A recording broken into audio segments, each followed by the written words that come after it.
Developments out of D.C., the Senate voting to confirm 3 high-ranking officials in the midst of a months-long blockade of nominations by Alabama Senator Tommy Tuberville in protest of the military's abortion policy. So General Charles Brown of the Air Force will serve as chairman of the Joint Chiefs of Staff.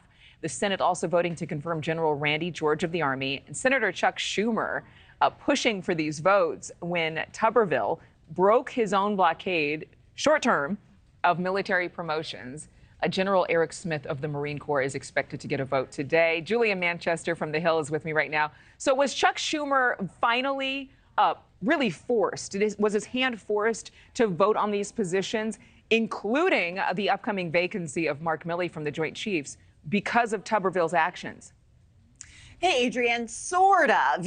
We saw these 3 individuals were voted through, or, some of them are set to be vote through. But this blockade of Tuberville's is really focused on large blocks of these, military officials. Remember, these are just 3 officials that have been confirmed or are set to be confirmed very soon. There's, some 300 other officials down the, pipeline of the military rank who still need to be confirmed. So this was an individual confirmation of all of these 3 different individuals. If the Senate were able to do these officials in large groups or blocks, this would take much less time. However, right now, it doesn't seem like the Senate will go, one by one through each of these, some 300 individuals. It was just these 3 top-ranking officials. But this was a party issue. This was Tuberville saying, go ahead, do it one by one.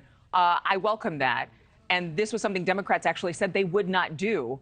But the time came when Tuberville himself pressed pause on his own blockade and said, let's vote on it. Let's vote to make sure that these particular Senate-confirmed leaders are approved for the Marines, for the Army. Tuberville is not done blocking promotion. So, again, this was a pause. He's still holding up about, 300 positions?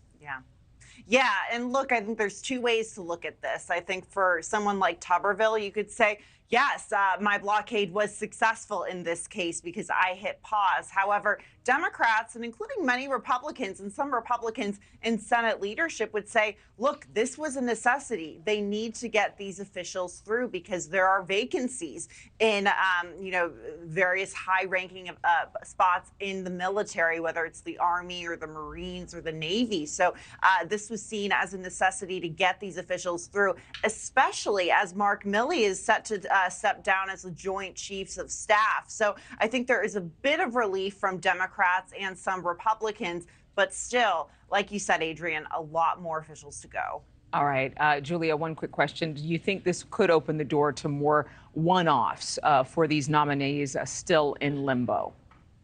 Potentially. We do know that this would take time because, like we said, there's so many of them. And, Senator Dick Durbin from Illinois, a high-ranking Democratic senator, said he's not sure about the strategy. However, he welcomes these current, these current nominations being pushed through. All right, Julia Manchester, thank you so much. Thank you for watching. Go to newsnationnow.com to find NewsNation on your television provider. And don't forget to click the red subscribe button below to get more of NewsNation's fact-driven, unbiased coverage.